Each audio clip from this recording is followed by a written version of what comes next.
नमस्कार. आता विधानसभेचे इलेक्शन काही दिवसावरती आलेले आहेत. वसईत भारतीय जनता पार्टीत आता सध्या काम करणारे मॅथ्यू कोलासो हे फादर फ्रान्सिस दिब्रिटो यांच्या सोबत हरित वसई संघर्ष समिती आणि YMCA अध्यक्षपद अशा भरपूर पदावरती यांनी काम केलेलं आहे. आज इलेक्शन निमित्त आपण त्यांच्याशी बोलणार आहोत. मॅथ्यूजी नमस्कार. नमस्कार. तुम्ही भारतीय जनता पार्टीत काम करता. तुम्हाला भारतीय जनता पार्टीतच का जावं असं वाटलं? बघा, मी भारतीय जनता पार्टीत गेल्या 6 वर्षापासून काम करतो आणि भारतीय जनता पार्टीमध्ये मी एका अन्यायाविरुद्ध लढाईसाठी गेलेलो होतो आणि त्या ठिकाणी मला भारतीय जनता पार्टीमध्ये चांगला रिस्पॉन्स भेटलेला आहे. मला विविध पदावरती काम करण्याचा, मी पहिला शहराचा सचिव होतो, नंतर जिल्ह्याचा सचिव झालो, नंतर आता मी जिल्ह्याचा उपाध्यक्ष आहे. अशी मला मानसन्मानाची पदं भूषवायला त्या ठिकाणी मिळाली आणि आमच्या प्रत्येक प्रश्नावरती आमचे वरिष्ठ जे आहेत ते दखल घेत असतात, आमची कामं करत असतात. म्हणून भारतीय पक्ष हा मला चांगला पक्ष वाटतो. तुम्ही वसईचे आणि तुमचं श्रद्धास्थान वेगळ्या ठिकाणी असून देखील तुम्ही भारतीय जनता पार्टीत काम करताना तुम्हाला तिकडे कधी काही अडचण आली आहे का? भारतीय जनता पार्टीत मला मुळीच कधी अडचण आली नाही. उलट मी एक कॅथलिक असून सुद्धा, आणि कॅथलिकांची त्या ठिकाणी संख्या कमी आहे,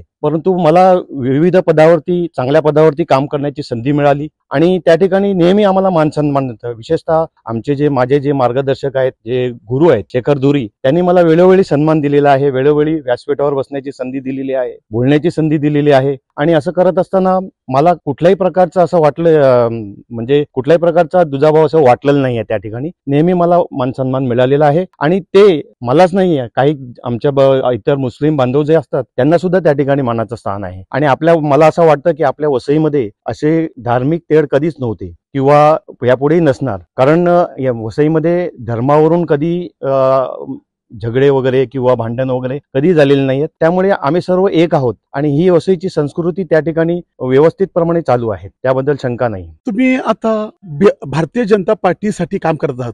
भारतीय जनता पार्टीने वसई तालुक्यात जो आपला वसईचा गाव हरित पट्टा आहे यासाठी काही प्लॅनिंग केलेलं आहे का? बघा, भारतीय जनता पार्टी इतर ठिकाणी सुद्धा आता केंद्रामध्ये सत्तेवर आहेत, राज्यामध्ये सत्तेवर आहेत आणि इतर पर्यटन स्थळे सुद्धा आहेत. त्या ठिकाणी डेव्हलपमेंट करून सुद्धा त्यांनी त्या ठिकाणची संस्कृती जपलेली आहे, हरित पण जपलेलं आहे. त्याचप्रमाणे आपल्या वसईमध्ये सुद्धा तोच हरित जो आपला भाग आहे, म्हणजे पश्चिम पट्टा आहे, उत्तर वसई आहे, तो हरित पट्टा तसाच राहून डेव्हलपमेंट झाले तर आम्हाला ते आम्ही पुढे आमच्या सरकारकडून कडून घेण्याचा, आम्ही मार्गी लावण्याचा प्रयत्न करू. वसईतील दुसरे जे शेतकरी बांधव आहेत किंवा मच्छीमार बांधव आहेत ह्यांच्यासाठी तुमचं काही प्लॅनिंग आहे का? बघा, मच्छीमार बांधवांचे गेल्या अनेक वर्षापासूनचे त्यांचे प्रश्न आहेत की त्यांची जी घरं आहेत ती, त्यांच्या ज्या जमिनी आहेत त्या त्यांच्या नावावर नाहीत, त्या केंद्र शासनाच्या नावावर आहेत. आणि त्यासाठी आम्ही प्रयत्न करणार येणाऱ्या काळामध्ये.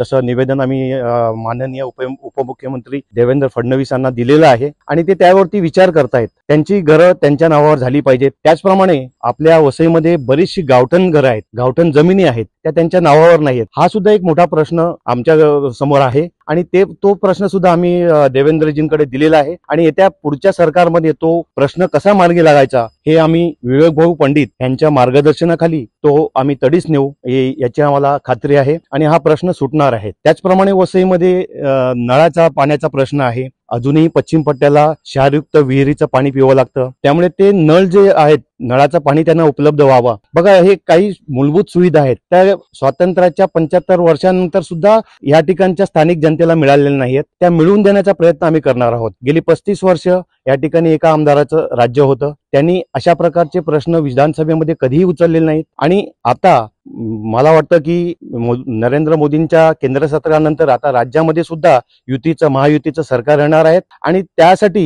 ह्या वसई भागातून, वसईच्या विधानसभेत सत्ताधारी पक्षाचा आमदार असावा अशी आमची इच्छा आहे. आणि त्यासाठी मला असं वाटतं की ॲडव्होकेट स्नेहा दुबे पंडित ह्या चांगल्या उमेदवार आहेत आणि आमच्या स्थानिक लोकांनी त्यांना निवडून द्यावे अशी मी त्यांना विनंती करतो. तर आता आपण ऐकलं वसईच्या मूलभूत प्रश्न आणि वसईचे प्रलंबित प्रश्न हे जर का सॉल्व्ह करायचे असतील तर तुम्ही ॲडव्होकेट स्नेहा दुबे पंडित यांना मतदान करावं असं आज मॅथ्यू कोलासो यांनी सांगितलेलं आहे. वसई लाईव्ह न्यूज साठी दिलीप डाबरेसह मोजेस डिसूजा. नमस्कार.